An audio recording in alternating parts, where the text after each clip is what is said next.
My name is Celine, and the night my life cracked open began with a diamond that caught the light but not the truth. It was our anniversary, the kind of evening where the city hummed like a stage and every window looked lit just for us. Ethan had reserved a table at the rooftop restaurant where waiters moved like choreography, and every wine glass whispered promise. He wore his best suit, still carrying the faint cedar of his cologne, and he smiled at me with the confidence of a man about to deliver a performance he had rehearsed for months. When dessert arrived, the chocolate cake barely touched the table before he dropped to one knee. Gasps rose from surrounding diners. Cameras lifted, and in the circle of attention, he opened a velvet box with a ring that glittered too brightly. "Celine," he said, voice steady, "will you marry me?" I had pictured myself stunned and shining. Instead, something inside me tilted. The ring sparkled like fireworks, but its light felt cold. I had worked in design long enough to know when brilliance was shallow. Diamonds refract warmth. This stone reflected nothing. I heard myself whisper yes. Applause swelled. Ethan slid the ring onto my finger and kissed me with practiced fervor. To them it was perfect. To me it was a riddle. That night, lying in bed, I stared at the stone while Ethan snored beside me. Under the lamp the gem looked wrong. Its edges were too sharp. Its fire too uniform. Not a diamond. A simulant. A fake. I wanted to shake him awake and demand the truth. Instead I lay still, heart pounding, the weight of the ring heavier than metal. Questions roared louder than applause. Why fake it? Was it money? Shame? A different secret? Morning brought no clarity. Ethan hummed in the shower and spoke about guest lists as if the future had already been purchased. I smiled on cue. Inside, suspicion gnawed. At work, I typed, "How to spot a fake diamond." Articles filled my screen, tests with light, breath, water. I pressed my phone's flashlight to the stone. The beam passed through instead of scattering. The truth glared back. He had proposed with a lie. But fakes rarely travel alone. A man who lies about forever often lies about the present too. That night, while Ethan showered, I slipped his jacket from the chair. His phone buzzed in the pocket. A name flashed. Camille. My breath caught. Not a colleague. Not family. A heart sat beside the name like a small signature. The call ended before I moved. The ring on my finger tightened, though metal does not tighten. The mind does. I set the jacket down and slid beneath the sheets. Ethan returned, warm and affectionate, whispering my fiancé, like a charm that could hold a house together. I stared into the dark and made a vow. If Ethan thought he could script my life with cheap stones and secret names, he had chosen the wrong audience. This was not the end of my story. This was the opening act. I grew up around light. My father repaired watches in a narrow shop that smelled like oil and patience. On Saturdays he let me hold a jeweler's loupe and showed me how real stones breathe. Ethan knew this about me. He had listened to my stories about the shop. He had even laughed the day I boasted I could spot paste from across a room. So why bring me a ring that failed at first glance? His stories about money were polished. He ran a small consulting firm. Some months contracts arrived like tides. Other months he tightened his belt with good humor. We kept accounts separate and split rent fairly. He never asked for help. He never looked strained. And yet this ring hummed with a different truth. At lunch I scrolled his photos. Client dinners. Hotel views. Captions about trust. They rang hollow. Back at my desk, I booked a jeweler for the next day. I told myself it was only to quiet my mind. But certainty cuts deeper than doubt, and I wanted the cut. All afternoon, the ring pressed against my skin like a question. Coworkers stopped by, asking for the story. I told the rooftop and the cake and the knee. I left out the chill. I left out the stone that did not breathe. On the train the city slid by. The sparkle on my hand drew glances I did not want. The apartment smelled like basil when I opened the door. Ethan stirred sauce humming, playing the part of a future husband who keeps a home warm. For a moment I almost let myself believe him. Then the timer beeped. Then the phone rang. The next morning I slipped the ring into my purse and headed downtown. Heart pounding as if the stone itself carried a pulse. The jeweler's shop was tucked between a bakery and a locksmith, its windows glowing with understated elegance. Inside, glass cases displayed diamonds that caught light and broke it into rainbows. A man in a gray suit greeted me. "How can I help you today?" I placed the velvet box on the counter, careful not to tremble. I would like you to tell me what this really is. He studied me for a moment, then picked up the ring with tweezers, sliding a loop over his eye. The seconds stretched. The room hummed with the faint buzz of fluorescent bulbs. Finally, he set the ring down and folded his hands. This is not a diamond, he said softly. It is a cubic zirconia. High grade but unmistakably synthetic. My breath caught even though I already knew. Hearing it confirmed sliced sharper than the loop's lens. Are you certain? I asked, though certainty was all I had come for. Completely. It is worth perhaps a few $100s retail. I nodded, thanked him, and stepped back onto the street where the bakery's warm scent clashed with the cold truth in my chest. Ethan had lied, not by mistake but with calculation. He had wanted applause, not authenticity. I walked without direction, the city blurring. He could have told me he was saving for a house, or that he wanted to upgrade later. Instead, he wrapped forever in glass and called it love. By the time I returned home, the sun had set. Ethan was on the couch, laptop open, smile wide. Big news, he said. A client dinner in Chicago this weekend. Important for the firm. I set down my bag. Another trip? Yes. 3 nights. Do not worry, I will call every evening. He leaned over and kissed me, warm, rehearsed. I pretended to melt, but inside the cold spread. His phone buzzed on the table. Camille again. He flipped it face down without missing a word. When he went to shower, I opened the laptop he had left on the cushion. The screen glowed with an open email. My eyes scanned fast. Hotel reservations, restaurant confirmations, flowers ordered to a suite. And the subject line, Happy anniversary, my love. Not to me. The dates matched our anniversary weekend. The details stat. Roses. Champagne. 2 tickets to a show. My pulse hammered as if the ring on my finger weighed 50 pounds. He was not just lying about the stone. He was living a double script. I shut the laptop before the water stopped running and slipped back into my role. When he emerged, hair damp, towel around his waist, he smiled at me like nothing was wrong. Promise me you will not stress while I am gone, he said. I will be fine, I whispered, steady as glass. That night, while he slept, I lay awake staring at the ceiling. Betrayal confirmed. Not only had he drained truth from our engagement, he had drained dignity from our anniversary. I pressed my hand to the ring. My father's voice whispered memory. A fake stone is only dangerous if you let someone sell it as real. Ethan had sold me an illusion, but illusions can be shattered. The question was not if I would act. It was how. And as I drifted into restless dreams, a plan began to take shape, sharp as a diamond, and just as impossible to ignore. I did not sleep the next night. I built a timeline. I started with the ring. I scanned the appraisal the jeweler wrote for me. 1 page. Clear language. Cubic zirconia. Plated setting. I saved it with a calm file name, not a scream. Engagement appraisal. PDF. Then I opened a new document and wrote dates down the left side. The day he proposed. The day he booked the business trip. The day our anniversary was supposed to be ours. I filled in what I knew. I left space for what I did not. I searched the shared email we used for travel points. He had linked his hotel accounts to it months ago because I am the one who remembers passwords. I filtered by upcoming. A reservation stared back at me. 3 nights. A suite. A note to the concierge. Champagne on ice before 7. My name was not on it. A second line hit harder. Please arrange rose petals. I took a screenshot. I added it to the folder. His phone had buzzed with Camille the night before. That name had twisted my stomach. I checked again, carefully, in the reflection of a black screen. It was not my friend's name. I had seen it wrong in a flash of panic. It said Camila. 1 letter made of 2 lines. It looked close. It was not close. Relief flickered, then died. Still was not me. I walked through the apartment like it was a museum of small lies. His suitcase under the bed. The second phone charger he kept in his desk, for work. The receipts in his coat pocket. I lined them on the table.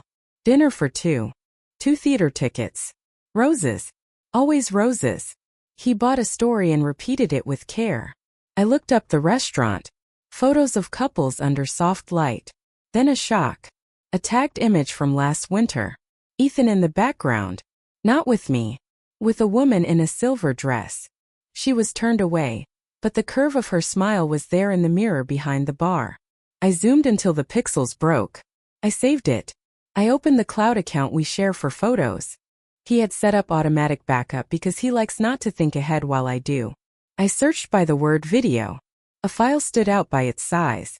Taken 2 weeks before he proposed to me. I pressed play with a finger that did not feel like mine. He was kneeling in a garden lit by string lights. He was holding a small box. He was saying words I thought were mine. "You are my forever," he told someone. "You are my home." The ring inside the box looked the same. The gasp that answered him was not my voice. The camera shook. A woman laughed through tears. "Yes," she said. Her hand reached into frame. A delicate wrist. A pale scar near the thumb. He slid the ring on. The video ended when they fell into each other. I stood there in my kitchen, the blue light of the screen washing my face, and felt something inside me harden and clarify. I rewound the last second. I paused on her hand. I took a still. I enlarged the scar. I filed the shot under proof. I needed her name. I searched the cloud for shared albums. There was one with a lock icon. He had tried to hide it even from himself, which is how secrets start to leak. I could not open it. I did not try to break it. I would not risk a line I could not uncross. I went back to the travel points. People tag names when they want a table ready on time. I scanned the concierge note again. A single mistake saved me. He had written, "Please note Reyes prefers chilled roses, not room temperature." I did not know roses had temperatures. I did know he had just written a name, Reyes. I searched the email for that last name. Nothing. I tried the delivery app we use for takeout. One order stood out. A cake. Custom inscription. For A. Reyes. Anniversary. The delivery note said, "Ring doorbell. Do not call." He had sent it to a building across town. I clicked the address and felt my heart steady, not break. Facts are a handrail. I printed what I had. The appraisal. The tickets. The concierge note. The cake delivery. The still of her hand. I placed them in a neat stack and slid them into a plain folder. No drama on the outside. My name on the tab. Then I wrote one more list, not of proof but of allies. I wrote Camille's name first. I wrote HRC's patterns. I wrote my sister's name. Layla. Sharp. Cannot be bought. I wrote the name of a lawyer I had used once for a rental dispute. Walsh. Direct. Ethical. Expensive but worth it. I wrote my neighbor's name and circled it. Marcus. Works nights. Notices things. I slept for a few hours in clothes that smelled like fear and bakery sugar. In the morning I called Camille. I did not cry. I told her the facts in my even voice. She went quiet in the way she does when she is holding rage like a teacup so it does not spill and scald. "Come to my office," she said. "Bring the folder. We will talk about what is legal and what is smart." I dressed in a dark suit I had bought for a different life. I took the folder and the ring. I took my calm. I left my softness on the kitchen table with the receipts. On the way out, I paused by the mirror. My father liked to put one hand over his heart before big moments, as if to promise it something. I did the same and whispered a line I would repeat many times in the weeks ahead. "Tell the truth. Let it stand."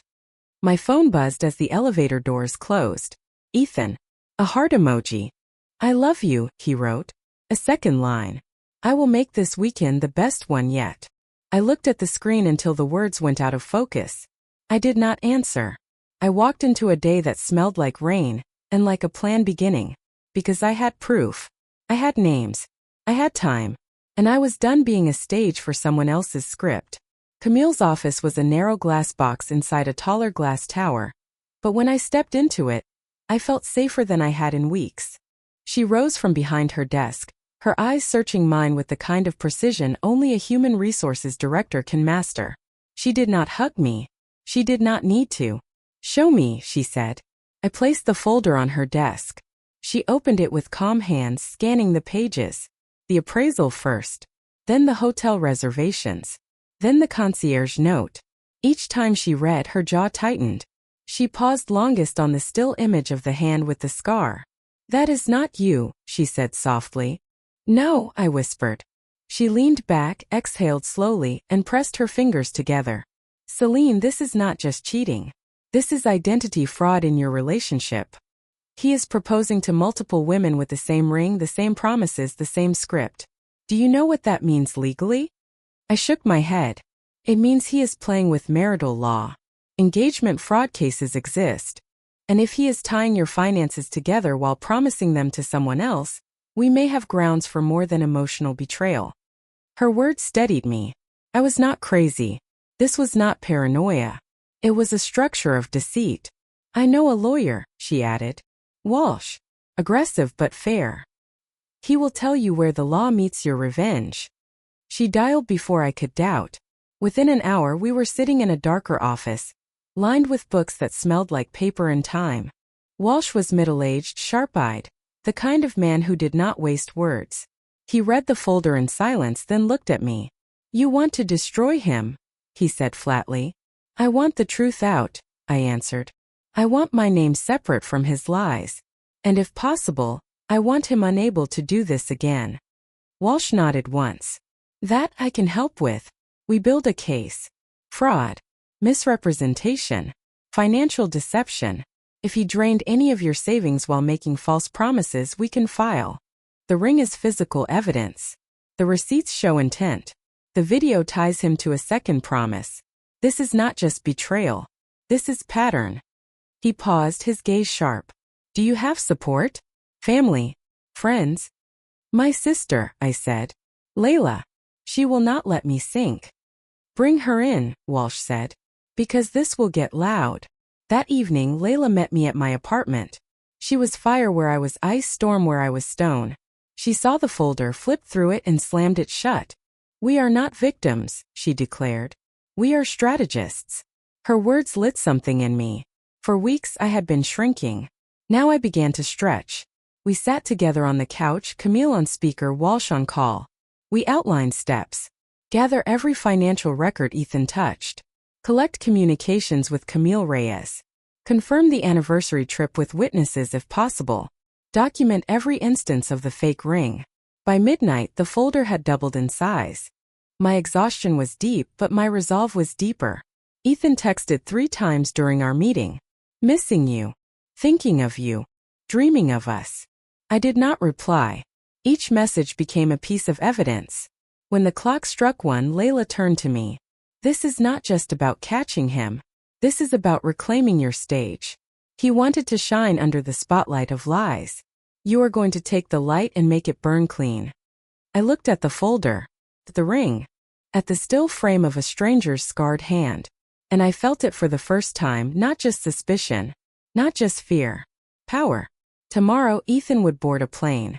Tomorrow, he would believe he was in control of his story. But tonight, we were already writing the ending. The morning after we built the folder, the city looked different. Not softer.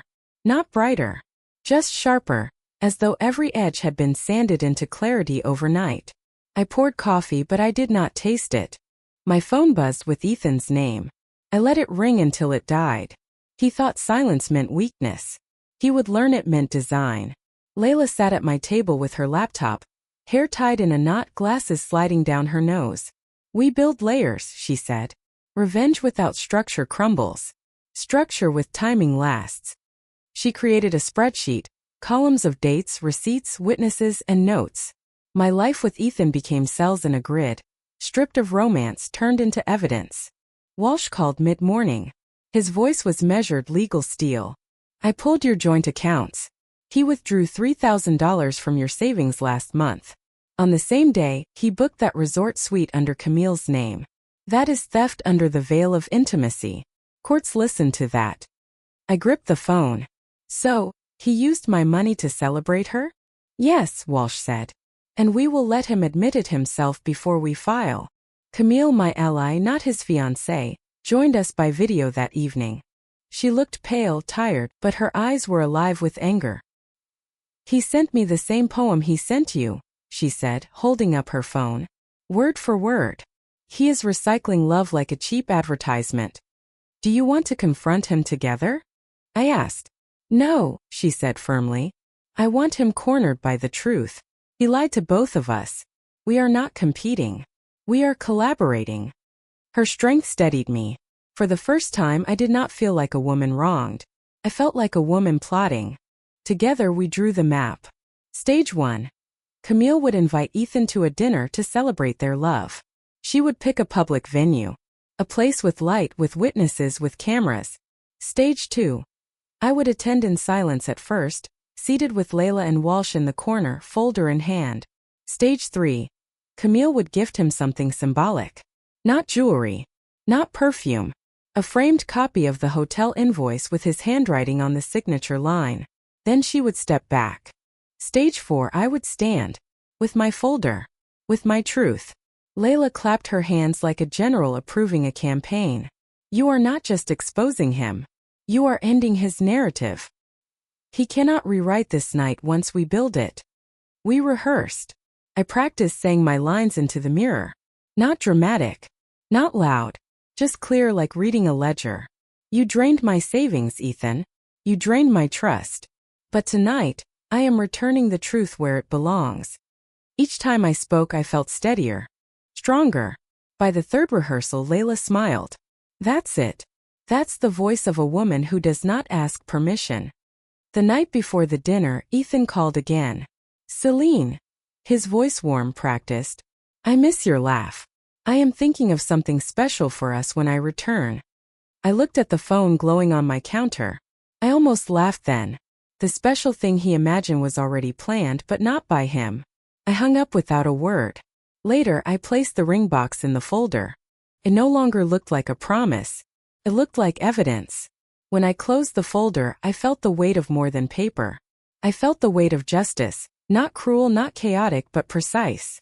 Tomorrow, under chandeliers and watchful eyes, Ethan would try to toast his double life. Tomorrow I would raise my glass higher. The day arrived cold and clear. I woke before dawn. I ironed a simple black dress. I checked the folder twice. Receipts. Screenshots. The hotel invoice. The ring box. I could feel the edge of the paper under my palm. It steadied me. Layla texted first. I am downstairs. Walsh texted next. Remember. Facts only. No labels. No insults. Speak in first person. We reached the restaurant early. A long room with high windows. Brass lamps. Pale linen. The manager shook my hand. He had already spoken with Walsh. He knew the plan. He knew that if the room turned tense, he would lower the music and bring water. Calm is a tool. We would use it. We sat at a corner table. I could see the entrance.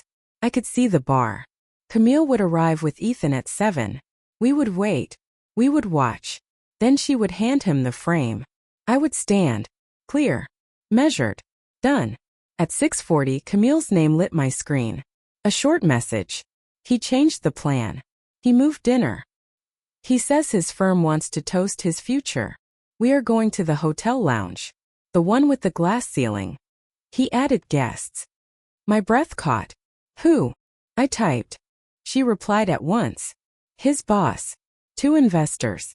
A photographer. He says it is a surprise. Layla looked up from her laptop. This is not a dinner. This is a stage.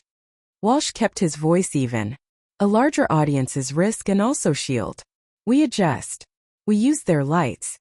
We packed the folder. We thanked the manager. We walked back into the evening and toward the hotel I knew too well. The revolving doors swallowed the street noise. Inside, the air smelled like citrus and polish. The lounge glittered under a dome of glass and stars. Tables circled a small platform.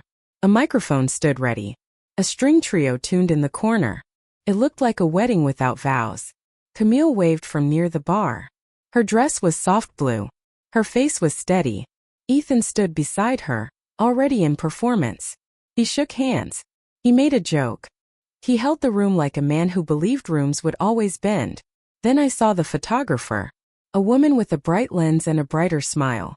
I saw a second person beside her. He wore a headset. He checked a phone mounted on a small rig. The screen showed a feed with hearts floating up the side. Is this live? I asked. Layla moved closer. It looks like a stream to his firm. Maybe to clients. Maybe to family. He is trying to make his story permanent. Walsh stepped between us. Then we stay cleaner. We say only what we can prove on paper. We ask questions instead of making claims. We hand documents. We let his answers expose him. Ethan's boss arrived. Tall. Calm. Silver hair. He greeted Ethan. He greeted Camille. He turned and spotted me across the room. Recognition flickered. He nodded once. He did not approach. He did not turn away. He watched. The hotel manager came to our side. "Can I assist?" he asked. "Yes," Walsh said. "If voices rise, please lower the music. Do not cut the stream. Do not intervene unless safety becomes a concern." The manager inclined his head. Understood. At 7:10, the lights dimmed 1 degree. The trio shifted to a slow melody. Ethan lifted his glass. He tapped it with a ring. The room quieted. He stood on the platform and smiled at the lens. "Thank you for coming," he said. "Tonight I honor the woman who makes me better." He took Camille's hand. He led her to the center. He turned to the crowd. "This year taught me what real love is. It is patience. It is grace. It is faith." He looked down. He reached into his pocket. He went to one knee. A small sound left my throat. Layla gripped my wrist under the table. The photographer raised her camera. The stream counter ticked upward. Ethan opened a velvet box. The stone inside flashed under the dome lights. Larger than the stone he gave me. Larger than our mortgage deposit had been. I felt cold down my spine. Camille did not look at the ring.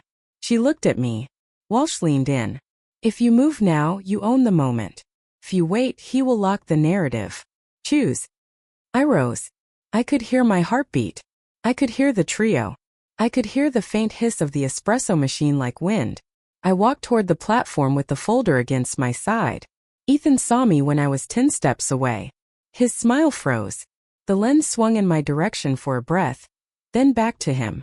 "Camille," he said, voice thick with charm. "Will you?" I lifted my hand.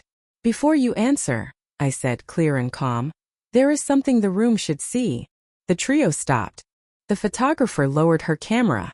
The headset man hesitated, then kept the stream running. Camille stood very still.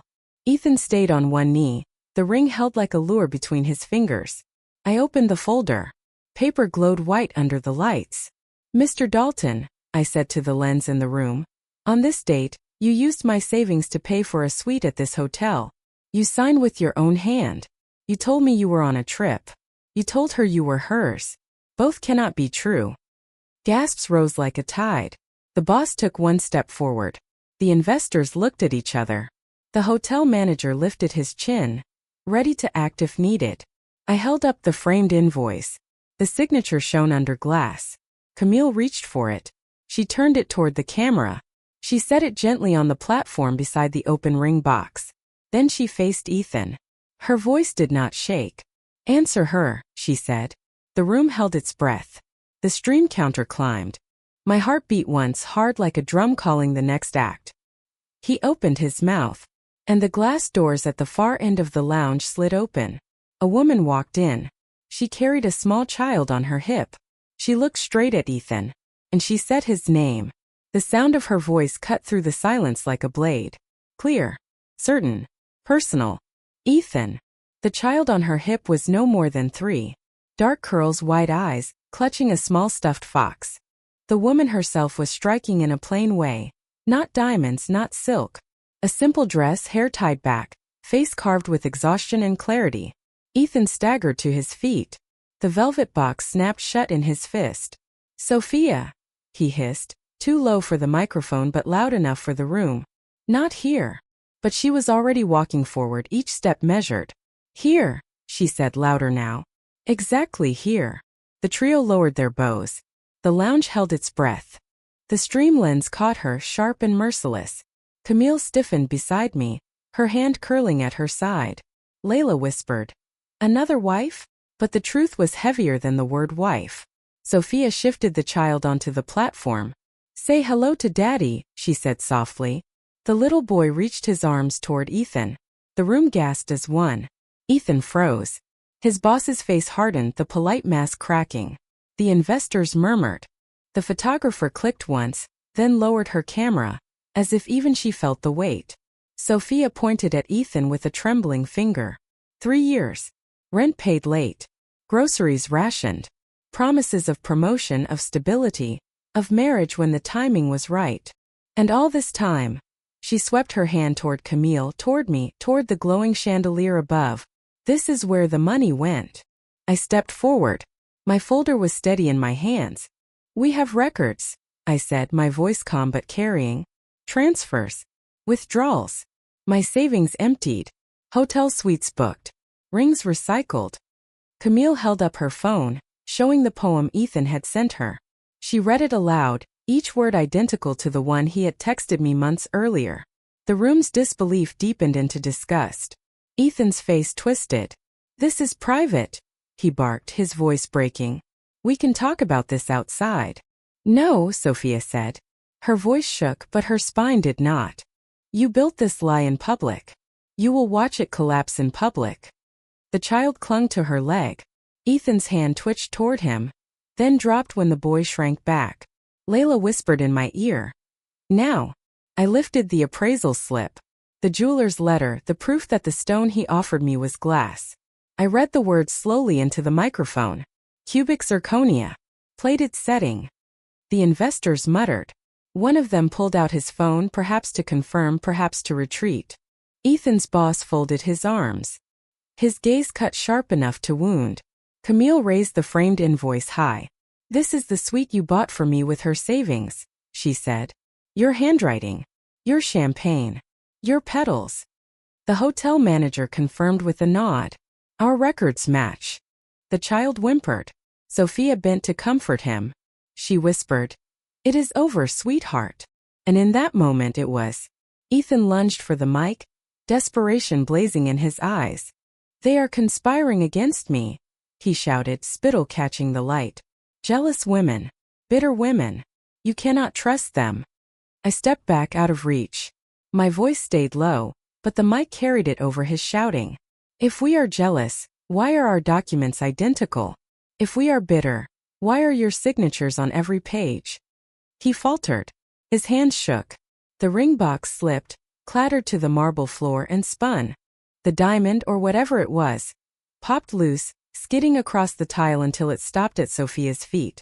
She looked down at it with pity, not desire. She did not bend to pick it up. Ethan collapsed into the nearest chair. His face drained. The crowd's silence was not mercy. It was judgment.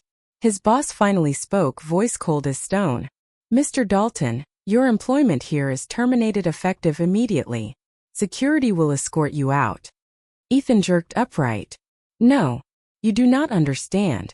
I am valuable. I am irreplaceable. No one who builds on lies is irreplaceable, the boss replied. The security guards approached. Ethan tried to stand tall, but his knees shook. He glanced at me, at Camille, at Sophia, at the child. His mouth opened, but no words came. He was escorted out beneath the chandelier he had chosen for his stage. The room exhaled. The trio lowered their instruments fully. The stream ended with a soft click. The investors whispered. The photographer packed her lens. Camille slid the framed invoice onto the table beside the fallen ring. Let it stay here, she said, her voice like iron. A monument to what we will not forget. Sophia gathered her child. She looked at me, then at Camille. Thank you, she whispered. I shook my head. No. Thank you. Without your truth, mine might have drowned alone. We stood together, 3 women bound not by love, but by betrayal, and by the power of dragging it into the light. But as I looked at the fallen ring, gleaming under the chandelier, I knew this was not the end. The fallout was only beginning. The lounge did not return to normal. Could not. Conversations resumed, but they were whispers, fragmented words carried on uneasy air. Some faces glowed with pity, others burned with outrage, and some were simply stunned, trying to reconcile the charming man they thought they knew with the wreckage he left behind. Camille slipped into the chair beside me, her phone still in her hand. She stared at the blank screen where the live stream had ended. Thousands watched, she said. Clients, colleagues, maybe even his family. Layla leaned forward. Then it is done. His mask is gone everywhere at once. He cannot rebuild it. Across the room, Ethan's boss conferred quietly with the investors. Their faces carried no warmth, no softness. Walsh joined them, folder in hand. I watched him gesture, point to the invoice, the appraisal, the signatures. His mouth was steady. His eyes were knives. Sophia sat at a side table, the child nestled against her chest, small fingers tangled in her hair. A hotel staff member brought water. She accepted it with a nod, her face pale but unbroken. She had walked into fire and left standing. I stood, the ring box still in my hand. Slowly I crossed the floor to her. I set the box on the table between us. "Do you want it?" I asked. She shook her head. "It never belonged to any of us." I closed the lid. "Then it belongs to the truth." I left it there, unopened, like an exhibit in a case no one would want to win. Ethan's boss approached, silver hair glinting under the lights. "Ladies," he said, his voice calm but lined with steel. "You have my respect. I cannot erase what he did, but I will ensure his story no longer poisons this company." Camille lifted her chin. "Then ensure no other man climbs on stolen shoulders." He inclined his head. "Noted." Security guards reappeared, empty-handed now, returning from escorting Ethan outside. One spoke softly to the manager. He resisted at first. Then he broke down. He begged. Then he swore. Then he went silent. The manager only nodded. "He is barred from this property indefinitely." The trio began to pack their instruments, their music too gentle for the weight in the room. Guests filtered out in pairs, conversations low, eyes darting toward us, the women who had changed the evening into something no one had expected. Walsh returned to my side. "The footage is preserved," he said. "The stream may have ended, but copies exist. He cannot claim fabrication." My heart pounded. "What comes next?" "Media, perhaps," Walsh said. "Gossip, certainly. But legally we are prepared. You have witnesses. You have evidence. You have alignment. The court will not see bitterness. They will see facts." Camille gave a small, sharp laugh. He wanted an audience. He got one. Just not the one he wrote for. Sophia stroked her son's hair. "And one day, he will learn what it means when your lies come home with you."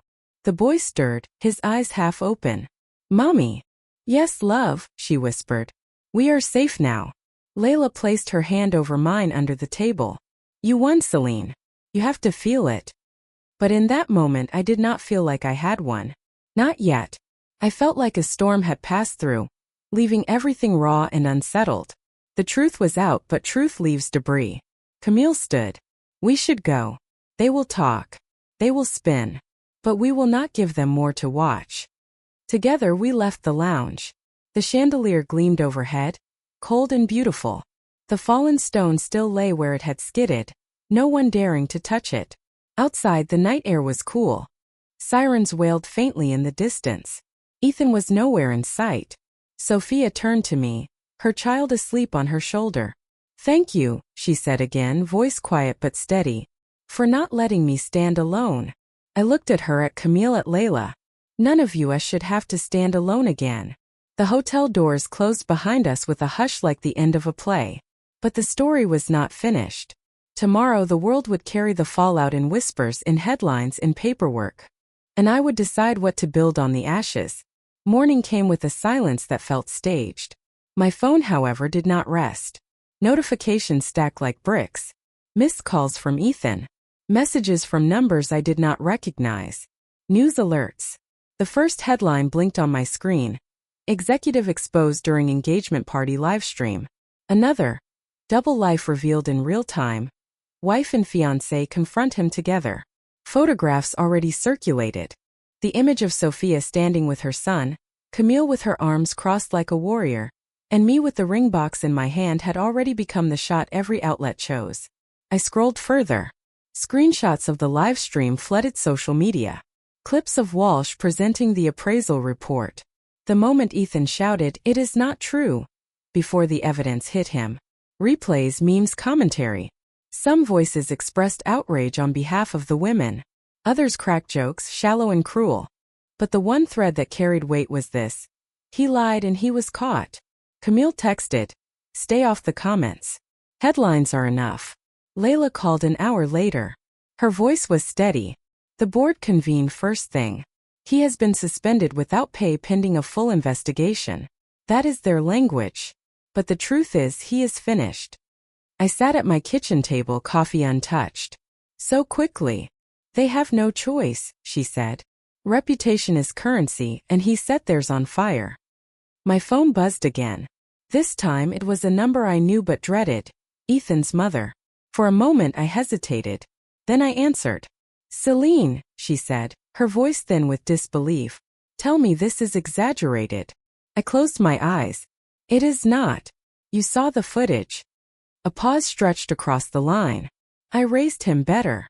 "No," I said softly. "You raised him. The rest he chose." She hung up without another word. By noon, reporters had called my office line. Some camped outside Ethan's building, cameras poised. Walsh sent me a message. "Do not engage. Let the documents speak. You already won by not shouting." Sophia called later that afternoon. Her voice was tired but resolute. "The papers have already reached my lawyer. Divorce proceedings start next week. I will not let him drag this through delay." I admired her strength. She was not trembling now. She was steel forged by fire. Camille and I met at a cafe near the courthouse. She placed her phone on the table. "Investors have already begun distancing themselves," she said. "Some release statements. We value integrity. We do not condone deception. He is toxic now. No one will touch him." I stirred my coffee. "And us? What happens to us in this story?" She leaned in. "We rewrite it. That is what happens." That evening Ethan tried again. A long email this time. Pages of excuses, apologies laced with blame. I was under pressure. "I never meant for it to go this far. You embarrassed me. You ruined me." I did not reply. I forwarded it to Walsh, who wrote back, "Do not respond. This is the voice of a drowning man, not an argument." As night fell, I stepped out onto my balcony. The city glowed, alive and indifferent. Somewhere Ethan sat alone, stripped of applause and pretense. I imagined him staring at screens, watching himself fall from grace in real time. He always loved a stage. Now the stage showed his collapse on replay. I breathed in the cool air and felt something new settle inside me. Not triumph. Not bitterness. Certainty. He drained my trust. He drained Sophia's vows. He drained Camille's years. He even drained the patience of colleagues who once defended him. But now his reputation, the thing he prized above all, was empty legally and publicly. And tomorrow it would only spread further. It has been 3 months since the night the truth cracked open. Ethan's name still circles headlines, but always as a cautionary tale. The company released an official statement. Integrity is non-negotiable. He lost his position, his investors, and his stage. The double life he tried to choreograph collapsed under its own weight. Sophia finalized her divorce quickly. She found an apartment near her sister, where her son has a backyard to play in. She sent me a photograph of him chasing bubbles, sunlight spilling over his face. Her message read simply, "Freedom feels like this." Camille and I remain close. She jokes that she spent years building him up only to see me dismantle him in one night. But beneath the humor, there is something stronger: solidarity. We are proof that betrayal does not always divide women. It can unite them in ways the betrayer never imagined. As for me, I did not return to Ethan's apartment, not even once. I built something different instead. My own future with my own terms. I took the position I had once hesitated to apply for. The promotion was mine, earned on merit, not manipulation. And when my team celebrated, the applause rang different. It was not forced. It was not stolen. It was honest. Sometimes, in quiet moments, I still hear his voice calling me too emotional, too dramatic, too much. And then I remember how silence filled that ballroom after the documents dropped. How the applause turned away from him and toward the women he underestimated. How his mother whispered, "I raised him better." But even she could not defend him. That is the lesson. Lies can build walls, but truth, steady, documented, undeniable, will always find a way through. So if you are listening to this and you have felt the sting of betrayal, let me leave you with this. You are not foolish for trusting. You are not weak for hoping. But you are powerful when you decide the story will not end with you as the victim. Do not let them drain you. Not your trust, not your savings, not your spirit. Because while they may believe control is theirs, reputation is not a trophy you hand over. It is a mirror, and eventually it reflects the truth. I ended his double life not with fire, not with fury, but with light, with proof, with patience sharpened into strategy. And you can too. Now I want to hear from you. Have you ever uncovered a secret that changed everything? Did you walk away stronger than before? Share your story in the comments. And if this story resonated, if it reminded you of your own strength, make sure to subscribe. There are more stories to come. Stories where the truth wins, and where women take back the power they never should have lost. Because betrayal may write the first chapter, but revenge, measured, lawful, undeniable, writes the ending.